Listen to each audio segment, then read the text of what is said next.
اولا هنعرف يعني ايه اورجانيك جيوكيمستري. الاورجانيك جيوكيمستري ده برانش من الجيوكيمستري اللي بيتعامل مع الكيميكال ستراكشر والاورجانيك كومباوند اللي موجوده في السيدمنت، سواء اذا كانت سيديمنتري روكس او فوسيلز او سيدمنتس عامه او بتروليوم سيستم. ليه بقى انا بدرس الحاجات دي وببقى كير ان انا ادرسها؟ لان انا منها هقدر احصل على معلومات كتيره، اقدر منها احدد اذا كان السيستم دوت في سورس روك، في بوتنشال سورس روك يقدر يطلع لي هيدروكربونز، ولو في كميته قد ايه ونوعه قد ايه والماتيوريتي بتاعته قد ايه. وبناء عليه شركات كتير بتبدأ تاخد قرارات في انها تحفر في البيزن او ما تحفرش، او تكمل او توقف، على حسب. طبعا مش الجيوكيمستري لوحدها، الجيوكيمستري مع حاجات تانية كتير يعني. انما الجيوكيمستري ستيب مهمة في عملية الاكسبلوريشن وفي الديفلوبمنت برضو، بس بطريقة مختلفة. تمام. اولا عايزين نعرف يعني ايه كلمة بتروليوم. بتروليوم دي كلمة لاتينية مكونة من جزئين، الجزء الأول بيترا ودي معناها روك، والجزء الثاني أوليوم ودي معناها أويل باللاتين. تمام. البتروليوم ده عبارة عن إيه؟ عبارة عن كومباوندز كتيرة من الهيدروكربونز، جزء منها بيبقى في صورة ليكويد أو سيمي ليكويد، وجزء منها سوليد بيبقى لسه اللي هو البروكروزر الأساسية بتاعة تكوين الهيدروكربونز، الليكويد، الجاز أو الأويل اللي أنا بطلعها. الحاجة السائلة دي سواء كانت ليكويد أو جاز اسمها بيتيومين، والحاجة الصلبة اللي زي ما نقول اللي هي الأم بتاعة البيتيومين دي اسمها كيروجين. تمام. البترول اساسا بيتكون من اهم حاجه ميجور اليمنتس وماينور وتريس. الميجور اليمنت زي ما احنا عارفين هيدروجين وكربون، الماينور سلفر ونيتروجين واكسجين، التريس عباره عن شويه ميتالز بتبقى نيكل وفانيديومز. كل حاجه من دي ليها مدلول وليها استخدام بقدر استخدمه، بضيف بيه معلومه على المعلومات اللي بحصل عليها من الجيوكيمستري. تمام. يعني كل حاجه من دول بيديني معلومه انا عن الحاجه اللي بتعامل معاها، عن السورس روك اللي بتعامل معاه، عن الاويل اللي طالع من السورس روك ده، عن الخصائص بتاعه الفلويدز اللي طالعه من الكيروجين ده. تمام. فاي بتروليوم سيستم عندي موجود، علشان اقول ان انا عندي بتروليوم سيستم لازم يكون عندي elements وبروسيس بتحصل في المكان ده. ايه هي الاليمنتس؟ ان انا يبقى عندي في المكان ده سورس روك. يعني ايه سورس روك؟ يعني سيدمنتس او سيديمنتري روك تكون غنيه فيها اورجانيك ماترز محفوظه بشكل معين بمعزل عن الاكسجين عشان تبقى افكتيف. انا ممكن يبقى عندي الروك اللي عندي فيه اورجانيك ماترز بس متاكسده، ما اقدرش استفيد منها، او مش هتديني مع الحراره والتايم والكلام ده مش هتديني هيدروكربونز. تمام. فانا عشان يبقى عندي بتروليوم سيستم لازم يتوفر عندي elements وبروسيس. الاليمنت دي عباره عن سورس روك، مايجريشن روت، باسوي للمايجريشن بعد ما السورس روك دي يعني تنضج ويطلع منها الليكويد او الفلويدز بتاعنا، لازم يكون في طريق تمشي فيه. اما تمشي في الطريق ده لازم يكون في ريزرفوار روك اقدر اخزن فيه الفلويدز اللي طلعت ومشيت في طريقها. علشان الفلويد دي ما تهربش من الريزرفوار لازم يكون في سيل وتراب موجودين عشان يحفظوا لي الفلويدز اللي وصلت الريزرفوار. تمام. الاليمنتس دي سورس روك، مايجريشن، ريزرفوار، سيل وتراب، دي الاليمنتس او العناصر اللي لازم تبقى موجوده عندي عشان يبقى عندي بتروليوم سيستم. تمام. البروسيس بقى اللي بتبقى ماشيه بالتزامن مع الاليمنتس. لو انا عندي سورس روك المفروض لازم يحصل لها جنريشن. بعد ما الجنريشن ده بيحصل هنعرف بعد كده بيحصل ازاي، بحراره وتايم وطريقه معينه هنعرفها في السلايدز الجايه. تمام. المايجريشن طبعا دي بروسيس برضو لازم تحصل لما الفلويد يحصل له اكسبالشن من الكيروجين ويتكون، المفروض بياخد طريقه ويمشي عشان يروح الريزرفوار. بعد كده الاكيوميليشن اللي هي تجمع الفلويدز دي في الريزرفوار، دي البروسيس اللي بتحصل. البريزرفيشن اللي هو ان انا بقى خلاص الليكويد اتكون عندي ودخل الريزرفوار، عندي سيل وعندي بصيده اللي هي التراب قفلوا عليه وحفظوه لي جوه الايه، جوه الريزرفوار. تمام. فاحنا قلنا دلوقتي عشان يبقى عندي بتروليوم سيستم عندي element وعندي بروسيس. خلاص. طيب بعد كده انا بقى عشان احصل على اويل او جاز او اويل وجاز من السيستم اللي عندي ده بمنتهى البساطه. الصوره دي بتبين الموضوع ببساطه جدا. يعني بتلم الاليمنت والبروسيس مع بعض. انا عندي روك اهي، ريتش في السورس روك او اورجانيك ريتش، فيها اورجانيك ماتر كبيره خلاص. مع الثيرمال ماتيوريتي بيبدا يحصل ايه؟ الاورجانيك ماتر دي يحصل لها كوكينج وتبدا يحصل لها اكسبالشن ويبدا يحصل لها جنريشن. يعني الهيدروكربونز دي تتحول من الصوره السوليد للصوره الجاز او الصوره الليكويد، ده طبعا بيعتمد على نوع الكيروجين هنشوفها بعدين، لحد ما توصل للعينه اللي في ايديا دي، سواء كانت عينه اويل او عينه جاز. تمام. ده بيحصل بقى على لونج بيريود، على يعني تايم كبير قوي مع لو تمبريتشر. يعني الوقت بيبقى طويل قوي والتمبريتشر ما بتبقاش عاليه قوي، اللي هي تمبريتشر الكوكينج او اللي احنا بنسميها الماتيوريتي، يعني الثيرمال ماتيوريتي. تمام. تكوين الحاجات دي في باطن الارض بيحصل على فيري لونج تايم. انا بعمل له مضاهاه في المعمل بحاجه اسمها بايروليسيس، هنشوفها بعدين برضه. تمام. يبقى انا في الاساس عشان احصل على هيدروكربون سواء اويل او جاز لازم في الاساس يكون عندي بتروليوم سيستم. البتروليوم سيستم ده لازم يكون فيه اليمنت وبروسيس بتحصل جواه عشان في الاخر يديني الاويل او الجاز او الهيدروكربونز اللي طالعه عندي. طبعا احنا عارفين ان في الريزرفوار يبقى جاز بس، في الريزرفوار يبقى اويل، في الريزرفوار جاز واويل على حسب نوع الكيروجين اللي مطلع الهيدروكربونز دي. تمام. انا بتكلم بسرعه او حاجه، لو انا بتكلم بسرعه قولوا لي، علشان انا يعني مش عارفه انتوا كده مواصلين معايا ولا انا بتكلم بريت عالي. حد يقول لي. لا تمام يا دكتور. تمام تمام. اوكي. الصوت يعني مش ريته عالي، يعني معتدل عادي. تمام يعني ماشيين معايا خلاص اوكي. طيب دلوقتي احنا هنتكلم على السورس روك ايفالويشن. هنعمل تقييم للسورس روك. احنا عندنا في الاورجانيك جيوكيمستري بنعمل كذا حاجه. بنعمل سورس روك، بنعمل ايفالويشن للسورس روك. لو عندنا اوريدي جاز واويل طالعين من البير ممكن نعمل لهم كاركترايزيشن، برضو اقدر اعرف منهم المعلومات اللي انا عايزاها. هنعرف بعد كده ايه هي المعلومات دي، احصل منها على نتائج او معلومات انا ببقى محتاجاها. ممكن لو عندي اكتر من نوع اويل في الفيلد اقدر اقارن بينهم بالجيوكيمستري برضه، هم من نفس العيله ولا لا، هم في علاقه بينهم ولا لا، هم نفس السيرمال ماتيوريتي ليفل ولا لا. الكلام ده كله بنعرفه من الجيوكيمستري. بنعمل ستيبس معينه من التحاليل بطريقه معينه وبنجمع الداتا مع بعضها عشان نوصل للكونكلوجن اللي انا عايزاه. اول حاجه السورس روك ايفالويشن، اهم حاجه اول ما ببدا خالص عايزه اعرف انا عندي سورس ولا لا. ما هو انا مش هقدر احفر واحط، طبعا مع السايزميك مع كل الحاجات التانية مع الماجنتيك مع كل الحاجات التانية اللي بتحصل والتولز بتاعت الاكسبلوريشن جنبها الجيوكيمستري. انا بعمل الجيوكيمستري عشان اعرف انا اصلا عندي سورس روك همشي وراه وهعمل اكمل اناليسيز، ولا ما عنديش اساسا سورس روك في المنطقه. انا لو ما عنديش سورس روك كل الكلام ملوش لازمه خلاص. انا هعمل ايه ولا هستفاد ايه ولا الهيدروكربونز هيجي لي منين اصلا؟ فانا بعمل ايفالويشن للسورس روك دي عشان تساعدني ان انا اعرف انا عندي سورس في المنطقه ولا لا. طب لو عندي سورس في المنطقه، هو عنده كابابيلتي انه يطلع هيدروكربونز ولا لا؟ ما ممكن يكون بس مش هيطلع.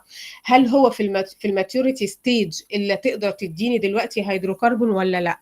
ولو حصل واداني هيدروكربون هيكون كميتها قد ايه ونوعها قد ايه ونوعها ايه سوري والكواليتي بتاعتها ايه؟ هل هيديني جاز بس ولا جاز واويل ولا اويل بس؟ كل الحاجات دي اللي بيحفر او اللي بيصرف على الحفر محتاج يعرفها. السورس اللي عنده طبيعته ايه؟ هيطلع جاز، هيطلع جاز واويل، هيطلع اويل بس؟ طب هيطلع دلوقتي؟ طب هو اوريدي ماتيور ولا مش ماتيور ولا محتاج وقت علشان يطلع؟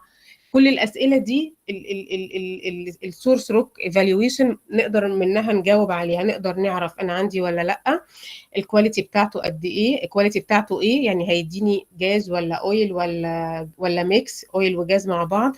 اقدر اعرف هو في انهي ستيج من الماتيوريتي، لو هو اوريدي حصل له جنريشن واكسبالشن. لو ما حصلوش اقدر اعرف برضو ان هو لسه اماتيور ومش هيحصل دلوقتي، هيحصل ليتر اون، ولما هيحصل اقدر اعرف برضو هيديني ايه وقتها.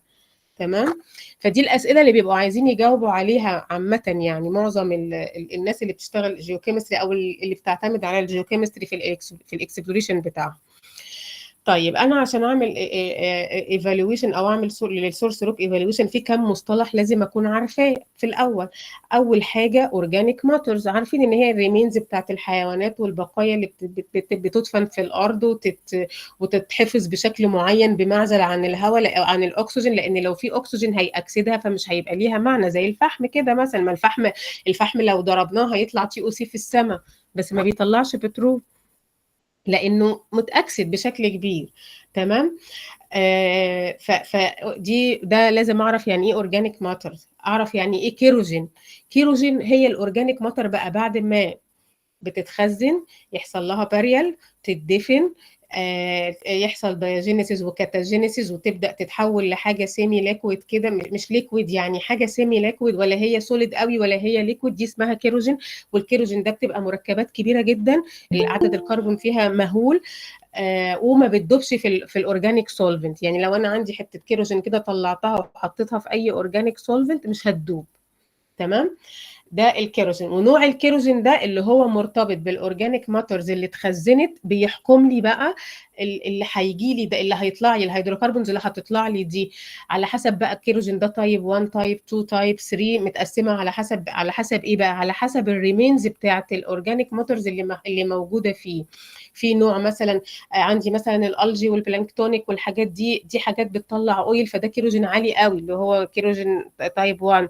عندي مثلا حاجات لا معظمها وودي ماتيريالز ومش عارف ايه، والحاجات اللي مش واكسي والكلام ده طلع جاز بس، اللي هو مثلا تايب 3 وتايب 4. تايب 4 لا، تايب 4 ما بيطلعش لانه ديد اوكسيدايد، لكن تايب 3 مثلا بيطلع جاز. فانا لازم ابقى عارف يعني ايه اورجانيك ماتر، يعني ايه كيروجين. هيدروكربونز اللي هي الفلويدز اللي بتطلع نتيجه بقى ايه، ان الكيروجين ده استوى، يعني عدى عليه وقت مع الحراره بدأ بقى ينضج ويتكسر، والحاجات اللي بتوصل للماتوريتي بتاعتها تبدأ تنفصل منه وتطلع في صوره ليكويد او جاز. طبعا طبعا الليكويد بيطلع الاول الجاز في الهاير ستيج من الماتيوريتي وتبدا تنفصل من الكيروجين. الهيدروكربونز بقى اللي بتطلع دي من الكيروجين اسمها بيتيومنز، اسمها بيتيومنز طول ما هي في الصخر لسه اسمها بيتيومنز. تمام. والبيتيومنز ده بقى فيه ميزه مختلفه عن الكيروجين. ايه هي بقى؟ احنا قلنا الكيروجين very complex organic very complex compounds ما بتدوبش في الايه، في الاورجانيك سولفنت، انما بقى البيتيومنز بيدوب في الاورجانيك سولفنت. تمام. لو انا عندي اي فري هيدروكربونز موجوده او اي هيدروكربونز موجوده في الصخر وحطيتها في اي اورجانيك سولفنت هتدوب، اللي هي اسمها تحت مسمى بيتيومنز. اول حاجه بيحصل لها اكسبولشن وتطلع طول ما هي لسه في الصخر، ما اتحبستش في ريزرفوار ولا تراب، لسه اسمها بيتيومنز طول ما هي منطوره في البورز بتاعه الصخر. تمام. هل بقى بيستخدموها في الكفرنج بتاع الويل نفسه؟ ده انا مش سامعه، معلش علي صوتك. بيستخدموا المادة دي في الكفرنج بتاعت الويل نفسها؟ يعني ايه في الكفرنج؟ تقصد ايه بالكفرنج؟ يعني بنغلف يعني بمنع التسرب مثلا او كده يعني. لا، التسرب منين؟ من الريزرفوار تقصد؟ في الوير نفسه خلاص حفر ونزل ببريمه والكلام ده، يعني حصل تريبنج وحصل ان الفلويد دخل الريزرفوار، ولا قصدك ايه؟ ايوه عشان مثلا يمنع دخول المية مثلا او كده، لا انت ولا؟ بتتكلم على الماد سيستم، وهو بيحفر صح، ساعات بيحط قصدك ساعات بيحط الاويل بيز ماد او حاجه كده عشان يمنع التسريب، قصدك كده صح؟ ايوه. لا دي قصه في الحفر ملهاش علاقه باللي احنا بنتكلم فيه ده. التاني ده حاجه ارتفيشال هو حاططها، يعني حتى لو هو عنده ديزل مطلعه قبل كده من حته بيستخدمه بعد ما بيحصل له يعني بعد ما بيحصل له تايتريشن وينظفوه الكلام ده. لكن انا بتكلم على انا عندي كيروزين مدفون في الارض وبدات الحراره تعلى والتمبريتشر تعلى وبدا يحصل منه اكسبالشن، يعني اول يعني بدا يحصل بقى الهيدروكربون تسيبه وتخرج منه في صوره ليكويد تمشي في البورز بتاعت الصخر اللي هي حاويه الكيروزين ده لحد ما تلاقي ريزرفوار او تراب. ما انا ممكن يحصل عندي سورس روك ويطلع هيدروكربونز بس ما يقابلش في الميجريشن بتاعه، ولا يقابل ريزرفوار ولا يقابل تراب، فما تقدرش تستفيد منه من الناحيه الاقتصاديه يعني.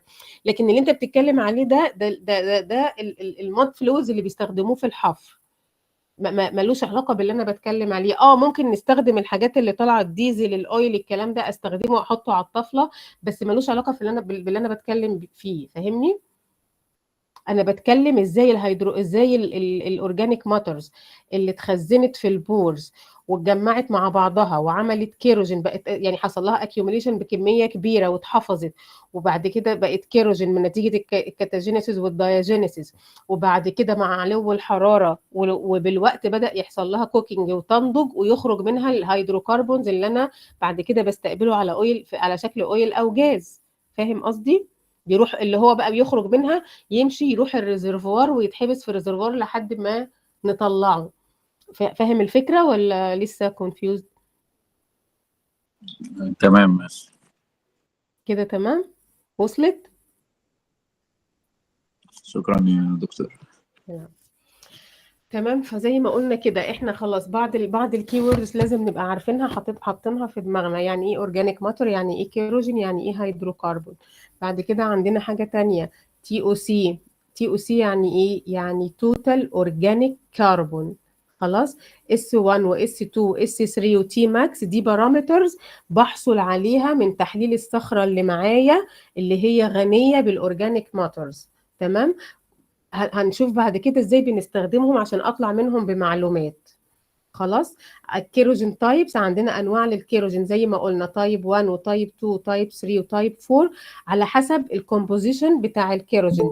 بيتقسم 1 و 2 و 3 على حسب نوع الاورجانيك ماترز اللي موجوده فيه. طبعا اعلى واحد اللي هو ايه، اللي هو التايب 1 ده بيطلع بيور اويل. تايب 2 بيطلع ميكس 1 اويل وجاز. تايب 3 بيطلع مينلي جاز. تايب 4 ده اوكسدايز يعني ديد تقريبا ما بيطلعش حاجه. خلاص. عندي برضو حاجه تانية اسمها ثيرمال ماتيوريتي. ثيرمال ماتيوريتي دي هي اللي بتتحكم في ان الكيروجين يتحول لهيدروكربونز. هي الحراره اللي بتاثر على الكيروجين تطبخه، يعني تخليه تسويه عشان يطلع لنا الهيدروكربونز. تمام. بعد كده بناخد بقى الداتا دي نعمل بينهم ريليشنز مع بعض بطريقة معينة، بنعرف منها معلومات معينة، كمية بقى الأورجانيك ماتر اللي موجودة، هل هي سورس ولا مش سورس، ولا كل الحاجات اللي احنا عايزين نعرفها بنعرفها من البارامترز دي. بس أهم حاجة بقى عارفها في دماغي إن في حاجة اسمها أورجانيك ماتر، في حاجة اسمها كيروجين، في حاجة اسمها هيدروكربون جينيريشن اللي هو تحويل الكيروجين لبيتيومنز، في حاجه اسمها تي او سي توتال اورجانيك كاربون، وفي حاجه اسمها روك ايفال بارامترز. روك ايفال بارامترز دي اللي هي اس 1 اس 2 اس 3 تي ماكس. تمام. دول طبعا تعريفاتهم زي ما احنا قلناهم. بعد كده هنشوف بقى احنا ازاي في ستراتوكيم بنشتغل الايفالويشن بتاع السورس روك. شغل الجيوكيمستري عامة السامبل تايبس اللي بنستخدمها فيه يا إما روك يا إما جاز يا إما أويل. تمام. الروك زي ما احنا عارفين في كاتنج، في كور، في سايد وول كور. الجاز ماد جاز وهيد سبيس جاز على حسب الطريقة اللي أنا بجمع بيها العينة والكونتينر اللي بحط فيه، إذا كنت بجمعها في ايزو تيوب أو في ايزو جار. تمام. لكن في الآخر هما الاتنين دي الغازات اللي خارجة من البير. خلاص. والاويل، عينه الاويل بتتاخد طبعا بالدي اس تي او اللي طالعه على الشيل شيكر على حسب الميثودز او الطريقه اللي هم بيسحبوا بيها او بيجمعوا بيها العينات على الريج. تمام. دي حاجه. انا بالنسبه لي دلوقتي ان شاء الله في السيشن ده احنا هناخد السورس روك، فاحنا هنتعامل مع الروك سامبل مبدئيا. النهارده احنا هنشتغل على السورس روك بس اللي هي عينه الروك. تمام. انا بتجيلي عينه الروك في المعمل عندنا على كذا صورة، يا إما كاتنج سامبل زي ما انتم شايفين في الصورة كده، يا إما دي من على الشيل شيكر، يا إما كور متاخدة بطريقة معينة، يا إما سايد وول كور متاخدة برضو بطريقة معينة. طبعا يعني ككواليتي عينات أعلى واحدة فيهم وأكتر واحدة أكيوريت هي الكور، يليها السايد وول كور، يليها الكاتنج. بس طبعا معظم الناس بتشتغل على الكاتنج لأنه أرخص في أخذ العينة، لكن الكور والسايد وول كور لازم ينزل تول تحت عشان ياخد بيها فمكلفة أكتر. تمام. فهو عشان يعمل سورس ايفالويشن ممكن نقفل المايك اللي فاتح المايك. فهو عشان يعمل سورس روك ايفالويشن بالنسبه له الكور هتدي له، لو هي متاخده بطريقه صح هتدي له تقريبا نفس النتائج ومش هتكلفه كتير زي الكور والسايد وول كور بالنسبه للايه، للكاتنج. احنا بتيجي عندنا العينه في بيبعتوها طبعا واخده ليبل وواخده الدبس بتاعها ومتاخده المفروض بالطريقه الصح. بتوصل عيان عندنا في المعمل، بنعمل ايه؟ اول حاجه بنعمل لها ليبل، بنعمل لستة بكل الحاجات اللي داخله لنا، من دبس كام لدبس كام، اهم حاجه فيت ولا متر، كل حاجه لازم يعني تبقى واخد بالك منها، لان بعد كده كل حاجه هتفرق معاك من الاول خالص. اذا كانت العينه مثلا ممكن ساعات من الصربعه على الرجل يجي دبس مكتوب بطريقه غلط، مثلا تبقى مثلا 2 كاتبها 3 مثلا، مثلا 2300 2310 2320، يجي مثلا في النص يروح ناسي وكاتب 2250، فانت تبقى محتار هي 250 ولا 350 ولا يعني فاهم قصدي. فطبعا احنا لما بتجيلنا العينات بنعمل لستة، بنراجع على كل الدبسز اللي موجودة، على كل الداتا اللي هم باعتينها في لستة كبيرة، بنبقى يعني متأكدين ان كل حاجة ماشية مظبوط. خلاص بندخلها على سيستم عندنا وداتابيز بشكل معين، يعني عشان تبقى كل عينة ليها باركود عشان ما يحصلش لخبطة ولا الكلام ده. تمام. دي مش قصه، دي قصه ميثودز يعني احنا بنعملها في الشغل. احنا خلينا نتكلم عن الناحيه العلميه بقى.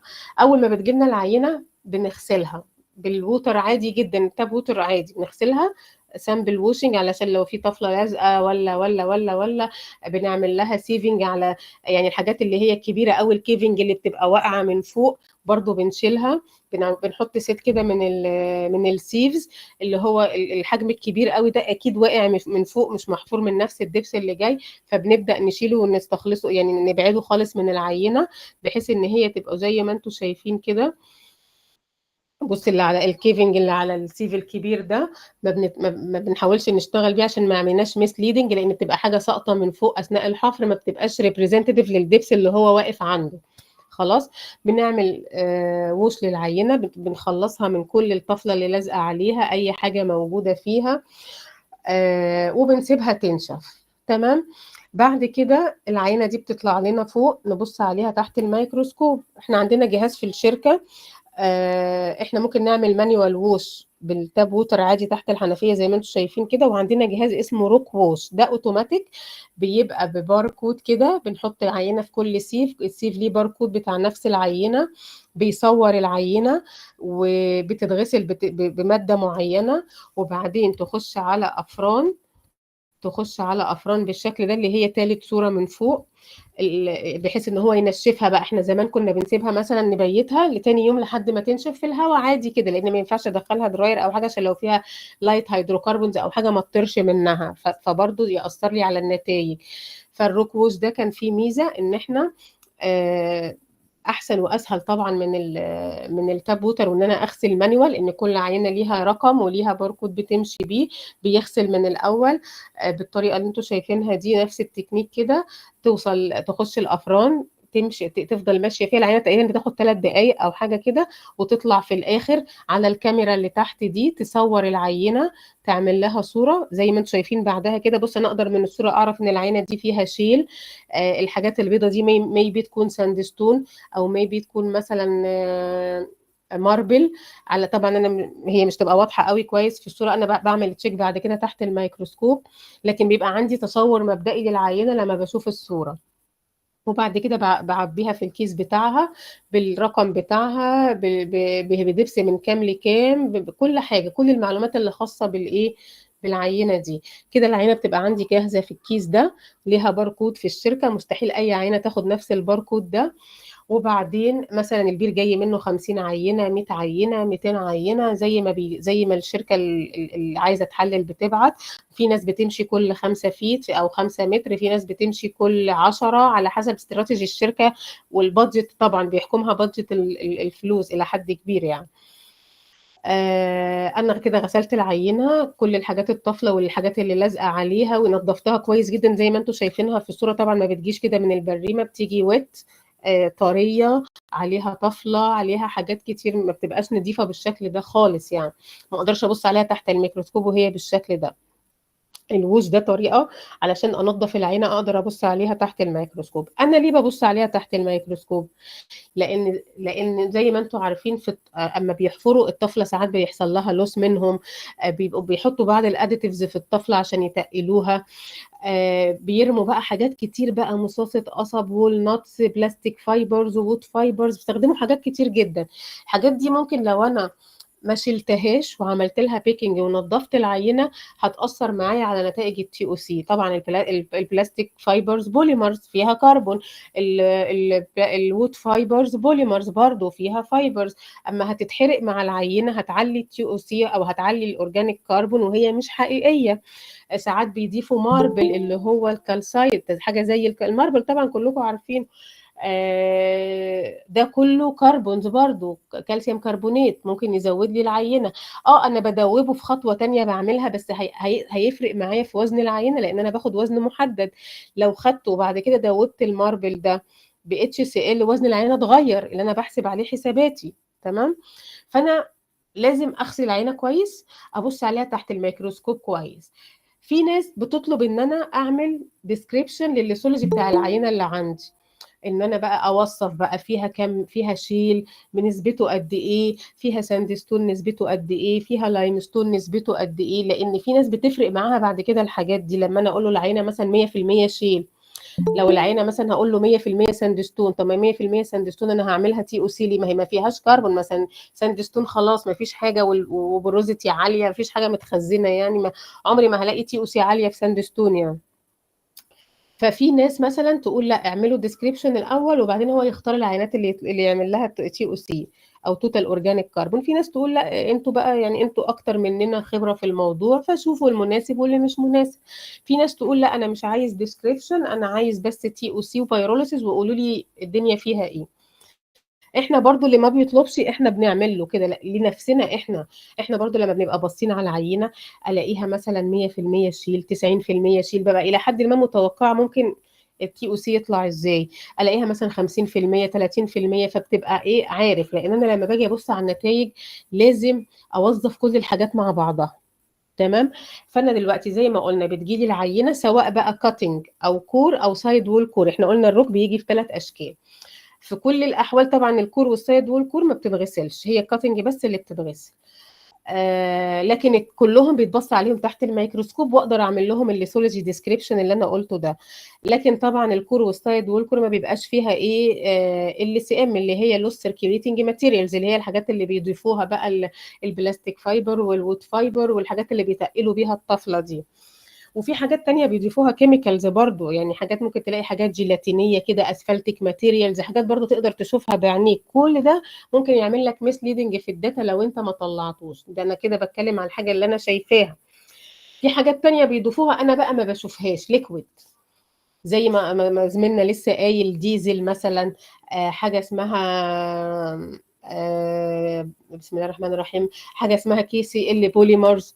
بيضيفوا بقى اديتيفز حاجات كتير جدا بتوع الطفله وهما بيشتغلوا، منها الليكويد ومنها الايه السوليد انا بشوفه تحت الميكروسكوب وبشيله عشان ما يعمليش مشاكل.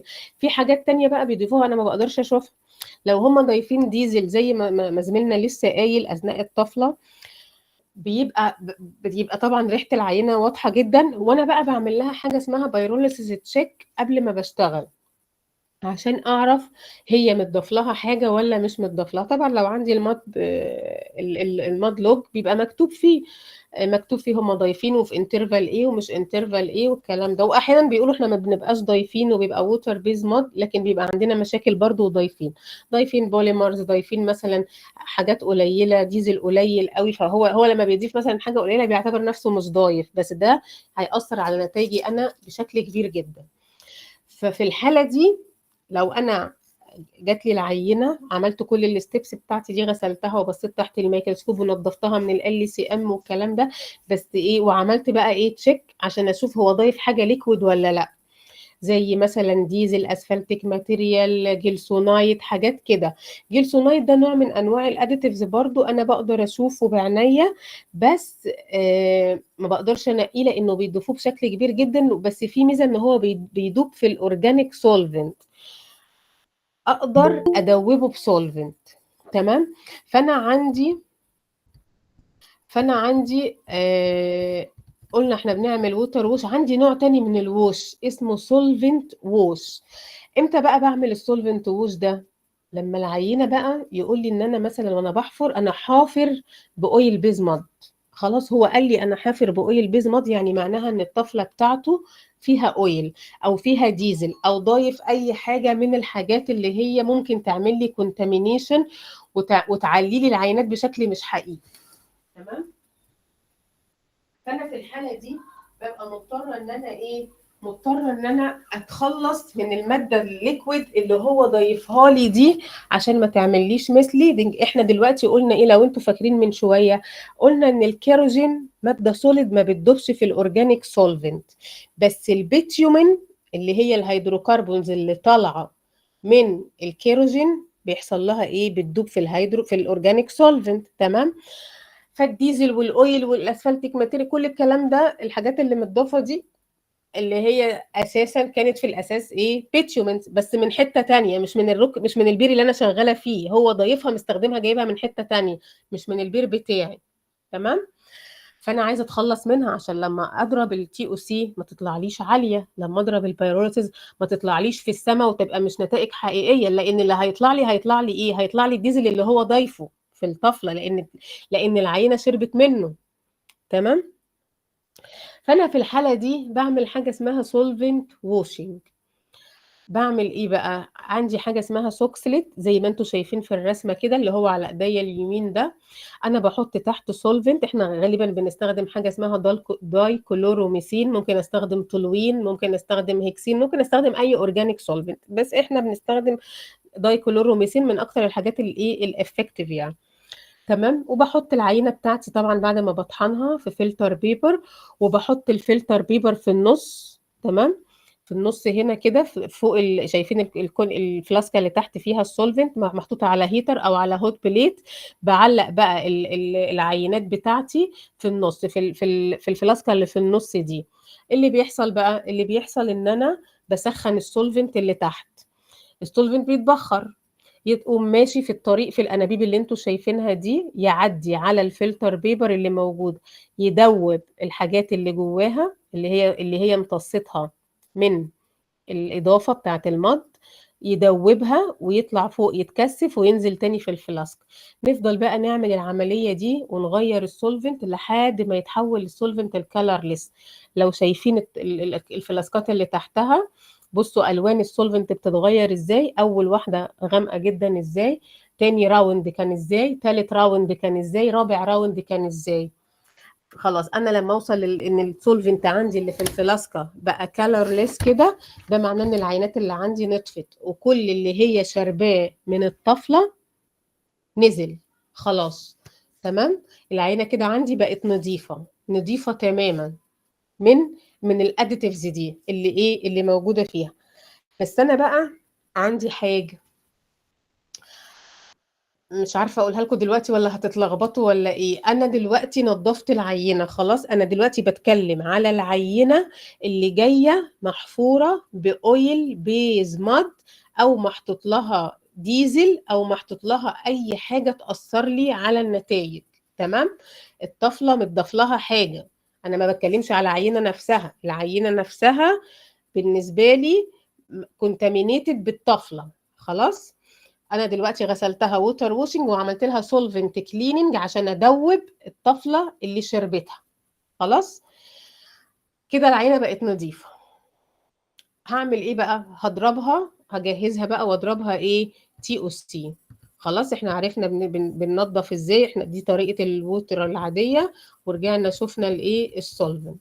دلوقتي وعملنا ميكروسكوب والكلام ده خلاص خلصنا منه. دلوقتي بقى عشان انا احضر العينه للتي او سي، التحضير بقى بتاع التي او سي ده انا بعمله للعينه سواء هي محفوره بووتر بيز ماد يعني نظيفه، ما اضطريتش ان انا احطها في سوكسليت ولا اعمل لها سولفنت، او بعد ما عملت لها سولفنت. يعني الخطوات اللي انا هقولها دلوقتي دي تمشي على الاثنين. خلاص انا بعد ما عملت العينه بالسولفنت بقت بالنسبه لي نظيفه، خلاص كانها جايه لي، خلاص هشتغل تي او سي عادي. واللي جايه لي اصلا ووتر بيز ماد هشتغلها على طول كده برضو من الاول، مش هعمل لها سولفنت خلاص. يعني انا دلوقتي عندي نوعين من العينات، نوع جاي لي ووتر بيز ماد عملنا فيه ايه، غسلناه بالميه، شفناه تحت الميكروسكوب، نضفناه من ال سي ام. عندي عينه تانية جايه لي كونتامينيتد بالطفله اللي هي بالديزل او بال اويل بيز ماد او ديزل او اي اديتيفز، حتى لو الاديتيفز دي كيميكال كومباوند ممكن تاثر لي على التي او سي. بعمل لها ووتر ووشنج عادي، وبعمل لها برضو سولفنت ووشنج. خلاص. التو تايبس من العينات دول بقى بعد ما بيوصلوا عندي ان هم خلاص بقوا نضاف، بجهزهم بقى للايه، للتي او سي. اول حاجه بطحن العينه بمش معين، وبعد كده باخد الوزنه اللي انا اللي انا هشتغل عليها، وزنه صغيره جدا 0.15 زي ما انتم شايفين كده، 0.1 0.15 اقصى حاجه 0.2 يعني. ماشي. وبعدين اعمل لها حاجه اسمها HCl digestion. انا في الاخر التست بتاعي اسمه ايه؟ اسمه توتال اورجانيك كربون. يعني انا بدور على الاورجانيك كربون، صح؟ انا ممكن تكون العينه بتاعتي 50% شيل و50% لايمستون، صح؟ وارد ولا مش وارد؟ وارد. طب ما اللايمستون ده فيه كربون، هيعمل لي ايه؟ هيزود لي التي او سي، ودي مش حقيقيه. اعمل انا ايه بقى؟ اروح حاطه HCl، اعمل دايجيشن للنون اورجانيك كربون. نون اورجانيك كربون، واخدين بالنا؟ نون اورجانيك كربون. انا بحط HCl ليه؟ عشان ادوب النون اورجانيك كربون اللي هو دولومايت، بسم الله الرحمن الرحيم، دولومايت، كربونات، اي حاجه فيها كربون بس تكون من اصل العينه مش متضافه. لان ساعات في ال سي ام اما بيضيفوا في الطفله بيضيفوا ماربل، الماربل ده متضاف، هشيله، انا هشيله في تحت الميكروسكوب لانه مش من اصل العينه. لكن العينه لو اصلها شيل ولايمستون او مارل 50% شيل 50% لايمستون، الكومبوزيشن بتاعه زي ما احنا عارفين، فانا مضطره اتخلص من النون او الان اورجانيك كربون بان انا بعمل له دايجيشن بالاتش سي ال. تمام. طبعا الكربونات هتدوب عندي على البارد، الدولومايت هدفيها شويه على الهوت بليت عشان الدولومايت يدوب. اوكي. وبعد ما هعمل لها دايجيشن هفلترها عشان اخد البودر، انا مش عايزه الميه. علشان اخد البودر بتاعتي هبقى في البخنر ده. طبعا لو حد فيكم كيمياء او كيمياء جيولوجيا هيبقى شاف البخنر وعارف ازاي بعمل فلتره بالطريقه دي. تمام. هفلترها وهبقى حاطه فوق الفلتر بيبر هنا اللي انا هصفي من عليها، هنزل الميه عشان اخد الايه، اخد البودر بتاعي اللي هو الروك بتاعتي اللي هي العينه اللي انا عايزه اقيسها. تمام. بعد ما اعمل فلتريشن هحطها في الدراير عشان تنشف، وبعد كده هطلعها اللاب تتضرب على الليكو تي او سي. تمام. لحد هنا في حد متلخبط في حاجه؟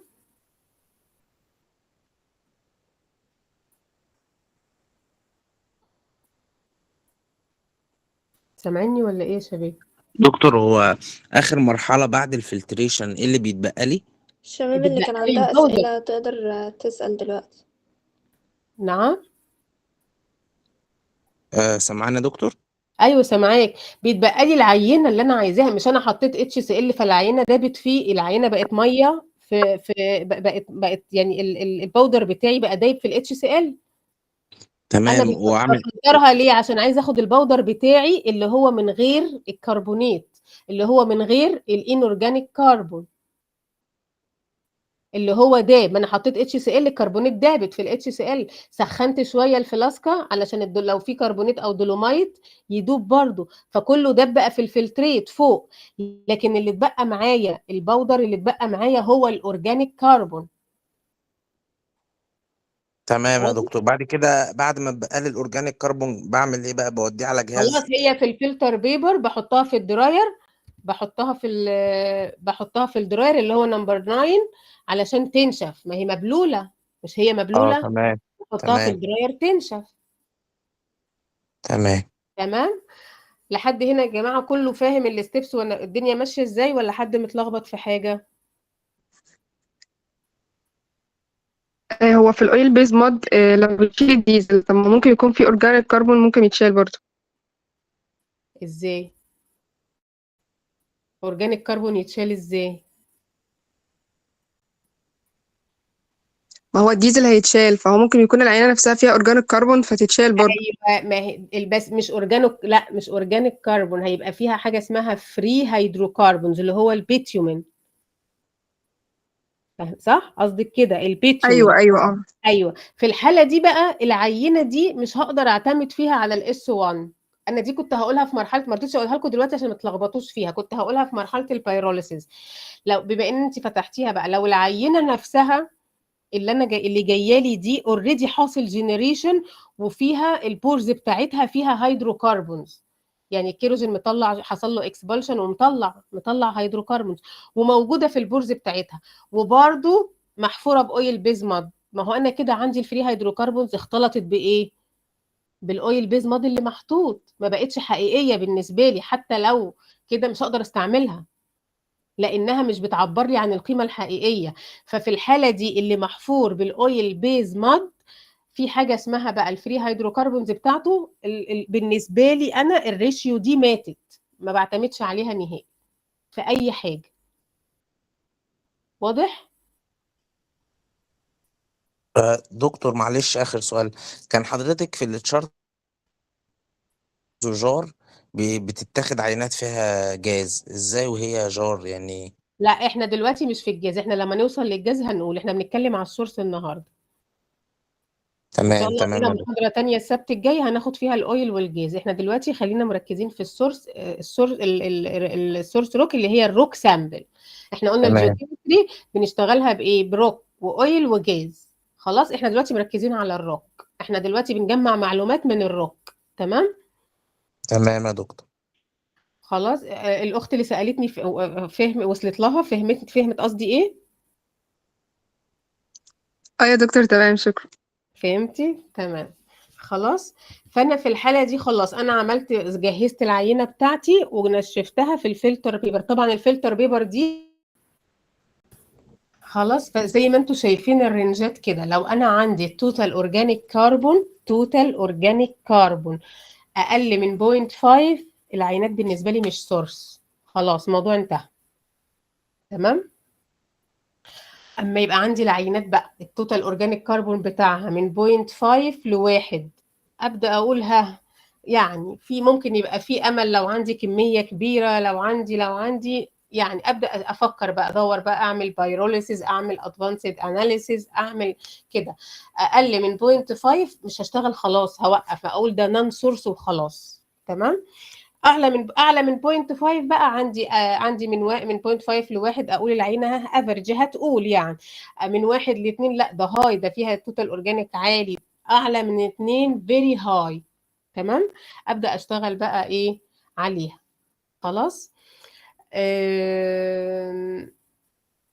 احنا كده قلنا التوتال اورجانيك كربون، خلاص احنا عرفنا بنتخلص من ان اورجانيك، بنخلي العينه ازاي، نتاكد ان العينه نظيفه ما فيش اي حاجه فيها كونتامينيشن، ما فيش.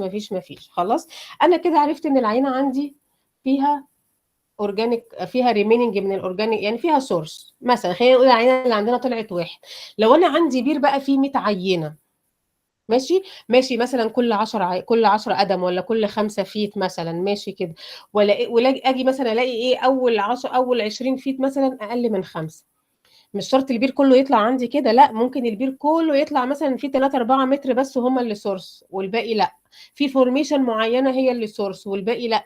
يعني ممكن احلل 150 عينه في البير او 100 عينه، يطلع لي منهم مثلا 40 50 عينه او 20 عينه او 10 عينات بس هم اللي ايه، اللي سورس. تمام. لما باجي اكمل بقى اناليسيز بكمل على الجزء الايه، السورس اللي هو عالي عندي وهيقول لي حاجه او هستفيد منه حاجه او هيديني معلومه او هيوصلني لحاجه. تمام. انا دلوقتي خلاص عرفت ان الانترفالز دي مثلا او العينات دي سورس. طيب عندي دلوقتي عايزه اعرف بقى هو السورس ده هيطلع لي ايه، هو اصلا ماتيور ولا مش ماتيور؟ طب لما يبقى ماتيور هيطلع لي اويل ولا جاز؟ ولو هو ماتيوريتي بتاعته قد ايه؟ طب ولو هو مش ماتيور برضو قد ايه، هل هو في اللو اويل ويندو لسه تحت خالص، ولا قرب يخش على الايرلي ماتيور، ولا يعني عايزه اعرف بقى معلومات تانية. تمام. المعلومات التانية دي بقى بعرفها منين؟ من حاجه اسمها روك ايفال بايروليسيس. روك ايفال بايروليسيس. تمام. احنا لو فاكرين قلنا في الاول ايه؟ قلنا ان الكيروزين لما بيتجمع ويحصل accumulation وبريزرفيشن ويتدفن ويتحفظ كويس تحت الارض، قلنا ايه؟ قلنا ان هو لو تمبريتشر لونج تايم، صح؟ بياخد بيستوي على وقت طويل قوي بحراره ايه؟ معقوله. انا بقى ساعتها قلت لكم ايه؟ قلت لكم ان اقدر اضاهي العمليه دي في المعمل. ازاي بقى؟ ان انا بعمل بايروليسيس. يعني ايه؟ برفع الحراره قوي وفي وقت قصير قوي. يعني بعمل ايه؟ كاني بعمل عكس اللي بيحصل في الطبيعه. الطبيعه ماشيه الحراره براحتها وبتاخد وقت طويل قوي، ملايين السنين. انا بقى عندي في المعمل لا، انا عندي مثلا العينه اهي تحت ايدي. طب انا عايزه اخلي الكيروزين ده يتحول واطلع منه، واعرف انا هطلع ايه، واعرف ايه اللي هيحصل بعد كذا، بعد قد ايه هيعمل ايه. ولو هو دلوقتي مش ماتيور، انا كأن انا بعمل له ماتيوريشن في المعمل. في البيروليسيس ده، في الروك ايفال بايروليسيس، ده جهاز بحط بقى فيه العينه من غير تحضير، ولا بعمل بقى زي التي او سي ولا الكلام ده خالص. بطحنها بس. تمام. وبحطها في كريسبل صغنطوطه قوي كده، وبحطها على راك جوه الايه، الجهاز اللي انتوا شايفينه اللي على ايديكم اليمين اللي فوق ده. لو انتوا شايفين فيه راك مدور كده، بنحط فيه العينات، نوزن وزنه صغنطوطه قوي ايه، ونحط العينات. وبنعمل تمبريتشر بروجرام بطريقه معينه. تمام. ان احنا ايه، بنبدا بتمبريتشر معينه نقف فيها 3 دقائق، خلاص. وبعد كده نزود التمبريتشر بريت معين. كل مثلا دقيقة كذا، كل 5 دقائق كذا. يعني مثلا كل 3 دقائق 25 درجة. خلاص. انا ببدأ الاول اول ما الفرن بتاعي يوصل 300 درجة، بحط العينة واوقفها 3 دقائق. وبعد ال3 دقائق الاولانيين بعمل ايه؟ بعلي العينة، بعلي الحرارة، سوري، 25 درجة كل دقيقة لحد ما اوصل ل 650. معلش يا تمام. دكتور، المنحنى اللي في النص ده بتاع جرام براج. لا انا مش سامعاك خالص، انا سامعه بس مش سامعه تفسير كلام. يعني لو في مايك بعيده شويه عن بقك.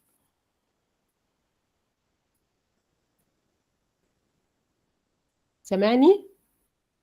معاك يا دكتور. اتفضل. المنحنى اللي هو تحت ده بتاع براج ولا ده ايه بالظبط؟ الايه؟ المنحنى اللي هو في النص ده، انهي نص؟ تقصد؟ اللي هو تحت ده اللي على الشمال. لسه ما وصلنالوش، انت ليه بتسبق الاحداث؟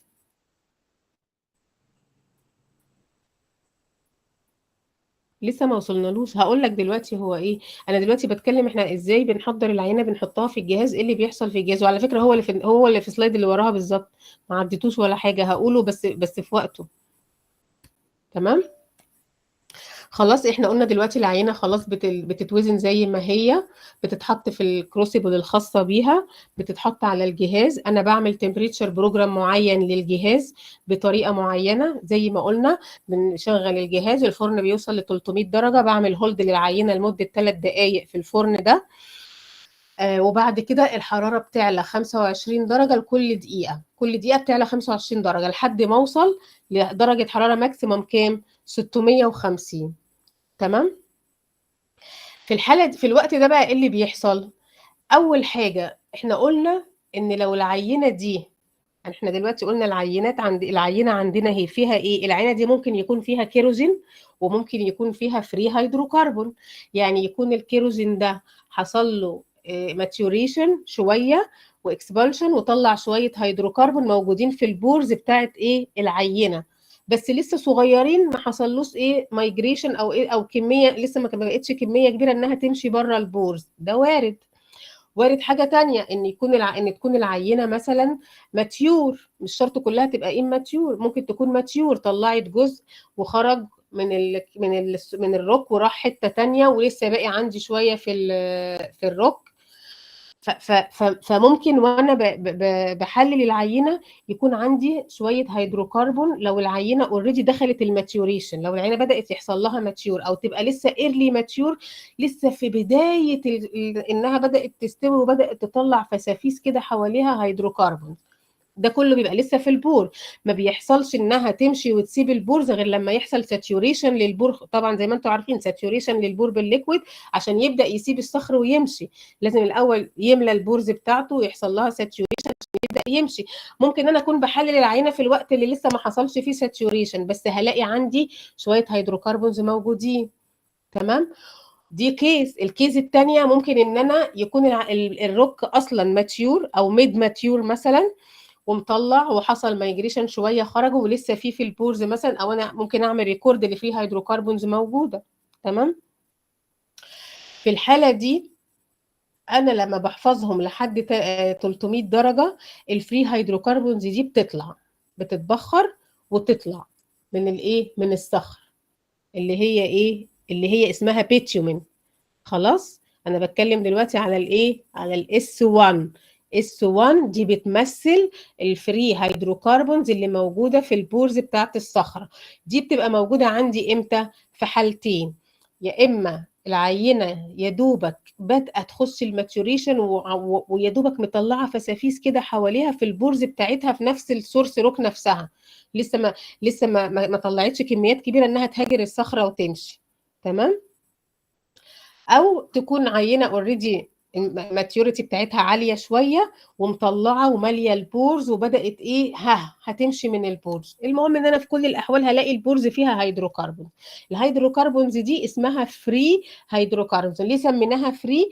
لانها سابت الكيروجين وخرجت، بقت في البورز اللي حوالين الايه، الصخر، خرجت منه او خرجت من البورز اللي حوالين الكيروجين، اتملت فبدات تخرج البورز الصخره اللي حواليها اللي هي نفس الصخره بتاعه السورس.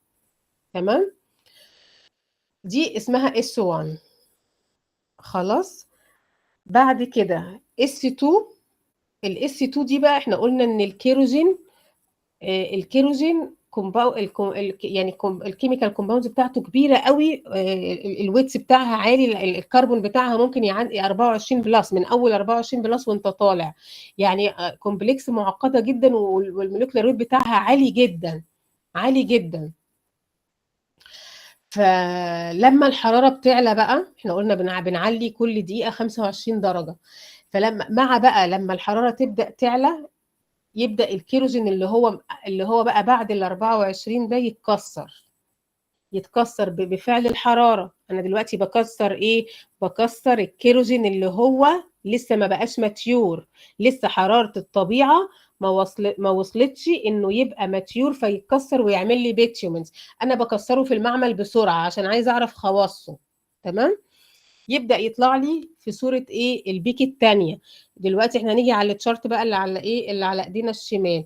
اول بيك اهو زي ما انتم شايفين تحتيه ايه؟ اس 1. ده الفري هيدروكربونز اللي كان موجود، اللي كان اوريدي بحراره الطبيعه بدأ ايه؟ يطلع من الكيروجين. الاس 2 بقى دي الكيروجين اللي هو ما اتكسرش في الطبيعه، انا كسرته في البيروليسيس. تمام. عند ايه، لحد ما نوصل لحراره 550 يبدا يتكسر من اول. انا بقى من بعد ال 300 بعلي 325 350 375، كل رينج من الحراره دي بيكسر ايه، بيكسر رينج من الكربون. تمام. لحد ما اوصل ان انا ايه، خلصت كل الكيروجين اللي عندي. تبدا الحراره تعلى تعلى تعلى لحد ما اوصل للماكسيمم، وده اللي بيحصل في الاس 1 برضو. وخلاص كسر كله، يبدا ايه، تبدا الاس 2 تنزل تاني، خلاص مفيش حاجه تاني تكسرها، تبدا ايه، تنزل تاني، خلاص الماكسيمم بتاعها وصل، وبعد كده رجعت ايه، نزلت تاني، ما عندهاش حاجه تاني تكسرها. خلاص. بعد كده الاس 3 ده بقى الاس 3 اللي هي ثالث واحده، ثالث بيك. دي بتمثل الاورجانيك كربون دايوكسيد اللي موجود، وده بيطلع معايا من الاول من 300 ل 390، بس بيحصل له ريكورد او على الديتكتور في الاخر بعد ما بخلص تكسير الايه، الكيروجين بسكه ثانيه. برضو الجهاز الديتيلز بتاعت الجهاز مش هدخل فيها، الميكانيزم اللي بيشتغل بيها، احنا دلوقتي يهمنا الاول البيز العلمي بتاع الموضوع. تمام. طيب انا كده البيروليسيس عملت ايه؟ كسرت الاس 1 اللي هي بتمثل الفري هيدروكربون اللي موجود في العينه اصلا. تمام. كسرت الكيروزين بحراره اعلى، عند رينج حراره اعلى، علشان اعرف البيهيفيرز بتاعته وممكن يديني ايه وقيمته تبقى قد ايه. تمام. وبرده استقبلت الايه الاورجانيك كربون دايوكسيد اللي موجود في العينه. عندي حاجه بقى اسمها الماكسيمم تمبريتشر او اللي بنسميها تي ماكس. خلاص. التي ماكس دي هي الماكسيمم البوينت اللي في الماكسيمم بيكس عند الاس 2، ودي اعلى تمبريتشر بحصل فيها، او دي ماكسيمم تمبريتشر بيحصل عندها ماكسيمم اس 2 هيدروكربون. بعدها خلاص زي ما احنا شايفين النقطه دي بعدها بينزل الكيرف تاني لتحت. فالنقطه دي اسمها التي ماكس. التي ماكس دي زي ما احنا قلنا دي الماكسيمم تمبريتشر اللي بحصل منها على ايه؟ على اس 2 هيدروكربون. اقصى حاجه بيتكسر عندها الكيروزين. تمام. يبقى انا كده عملت حاجتين في الروك اللي عندي. حسبت التوتال اورجانيك كربون بتاعه بالطريقه اللي احنا قلناها بعد ما حضرناها وبصينا عليها وعملنا تشيك وامنا نفسنا ان مفيش كونتامينيشن ومفيش الكلام ده ومفيش حاجه هتاثر عليا. خلاص. تاني حاجه عملتها، خلاص عرفت بقى ان العينه بقى فيها سورس. طلعت التي او سي عندي اكبر من 0.5، اقل من 0.5 خلاص الموضوع ما فيهوش كلام. اكتر من 0.5 هبدا اشتغل بقى الشغل بتاعي اللي انا ايه عايزه اعرف بقى انا عندي فري هيدروكربون ولا لا. لو كسرت الاس 2 هتديني ايه؟ التي ماكس كام؟ من التي ماكس بقدر اعرف يعني كل ما خدت حراره اكتر كل ما كانت ماتيور اكتر هتحتاج حراره قد ايه، عشان منها بعد كده بقدر اعرف الماتيوريتي. تمام.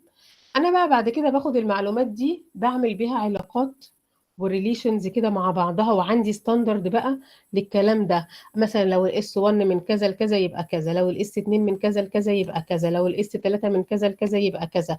بحسب منها حاجات كده اندكس كده بقدر اعرف منها برضو الروك ده البيهيفير بتاعه ايه وهيديني ايه. تمام. اجي بقى بعد كده خرجت انا من البيروليسيس باس 1 واس 2 واس 3. خلاص. انا بقى يهمني ايه؟ الاس 2. الاس 2 بقى هي اللي انا بعرف منها حاجات كتير قوي. لو الاس 2 دي عندي اقل من 2 يبقى ده بور سورس روك، اي كلام. لو الاس 2 اللي هو الكيروجين بقى اللي بيمثل لي الكيروجين اللي في العينه اقل من 2 ممكن يمثل لي الكيروجين. وبعدين هنقول برضو مش يعني احنا قلنا ان البيتيومنز مثلا اللي هو الفري هيدروكربونز اللي موجوده دي لحد سي 23، ممكن الاس 2 تاخد حبه منهم، تاخد مثلا من 20 ل 23، فيبقى معانا حبه صغنطاطين قوي قوي من الفري هيدروكربون. لكن المين اس 2 هو الكيروجين. تمام. لو انا عندي بقى الاس عندي مثلا تي او سي 0.5 والاس 2 اقل من 2 يبقى ده سورس روك تعبان، نوت افكتيف. عندي تي او سي عاليه بس ما البوتنشال بتاعته اي كلام، يعني ما الاس 2 ما فيش كيروجين اصلا عشان يديني حاجه يعني. تمام. زي الكول، انا لو حللت عينه فحم هتطلع تي او سي 50، تطلع تي او سي 50، بس الاس 2 بتاعتها ما فيش اس 2 اللي هي اساسا يعني اللي هي زي ما انا بقول كده اللي هي بتديني بقى كل الفلويدز اللي انا بحصل عليها بعد كده مفيش. لو اعلى من 2 بقى ل5 بقول عليها ايه؟ فير، يعني شويه فيها امل. هتقول ممكن تديني جاز، ممكن تديني اويل، ممكن احصل منها على حاجه. ده بالنسبه للاس 2. ولو من 5 ل10 لا ده حلو قوي، ده كده سورس روك كويس، يعني هيقول حاجات، يعني هطلع منه بمعلومات كتير. تمام. لو اكبر من 10 very good potential very good. خلاص. يبقى انا دلوقتي الاس 2 اقل من 2 البوتنشال مفيش، بور very poor source rock. لو من 2 ل5 فير يعني ولا هو جود ولا هو سيء، يعني فيها كلام. لكن من 5 ل10 جود سورس روك، جود، يعني حتى لو هي مش ماتيور دلوقتي ومش مطلعه حاجه، لما تبقى ماتيور هتبقى جود سورس روك. تمام. اكبر من 10 فيري جود سورس روك. خلاص، ده المعلومه اللي انا بعرفها من الايه، من البيروليسيس بالنسبه للكيروجين. عندي حاجه تانية الاس 1. لو انا عندي الاس 1 اكتر من 0.2 يبقى انا عندي فيه هيدروكربون موجود. يعني يبقى انا كده البيروليسيس عمل لي ديتكشن لبعض الهيدروكربونز الفري اللي موجوده، ده معناه ان في اكسبulsion حاصل.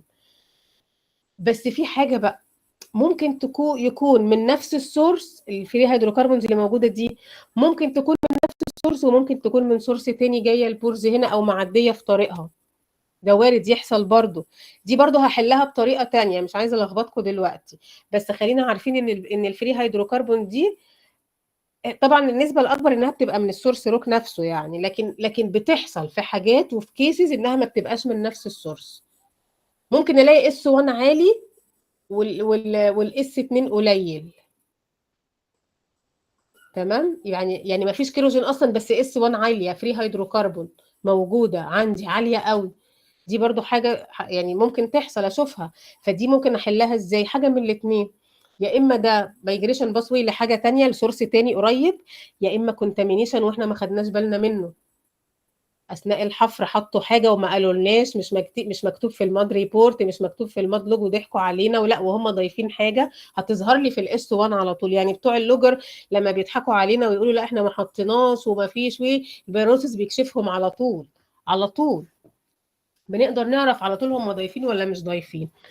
وساعات يضيفوا زي ما قلت لكم بكميات صغيره يقولوا لا احنا ما ضفناش، احنا ووتر بيز ماد، ويبقوا ضايفين برميل مثلا، يتحس على طول في الاس 1. تمام. ف فزي ما انا بقول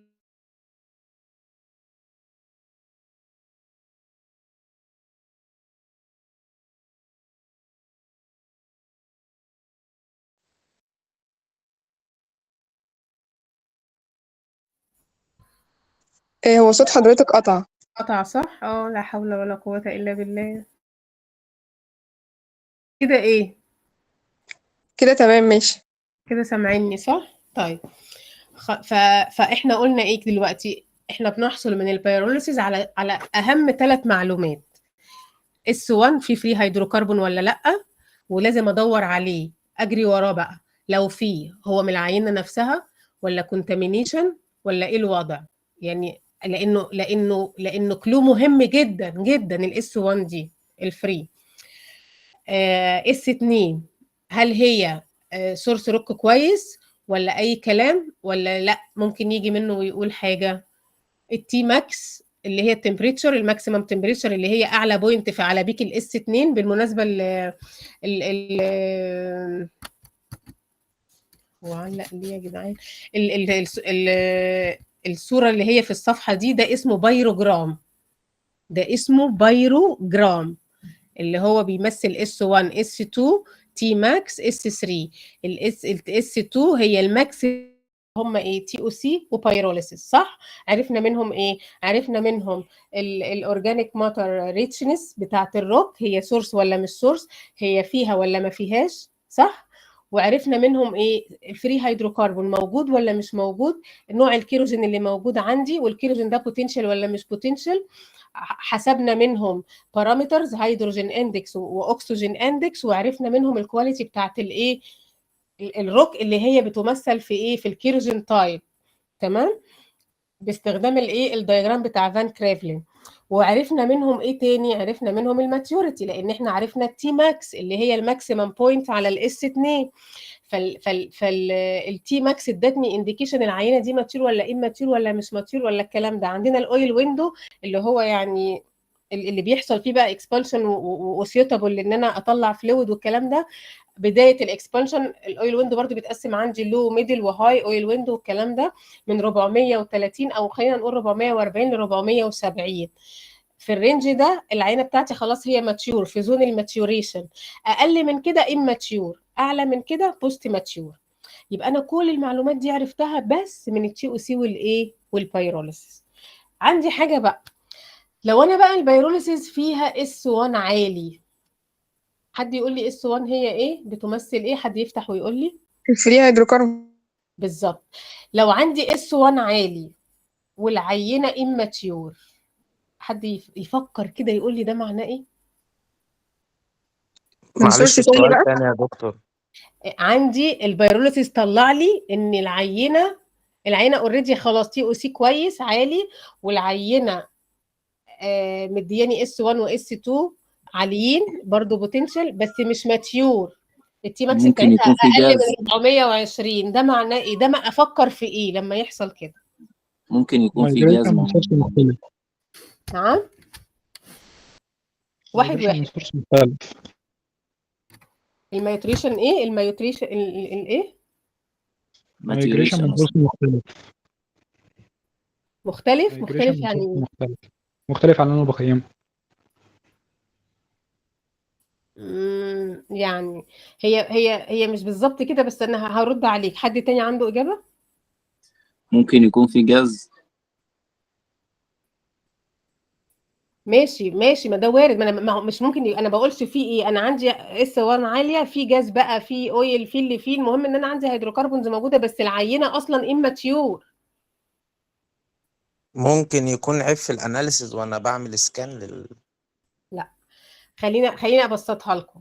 العينه اماتيور يعني الكيروجين ما طلعش اي حاجه خالص لسه، ما حصلش جينيريشن اصلا ولا اكسبالشن اصلا. الاس 1 دي جت منين؟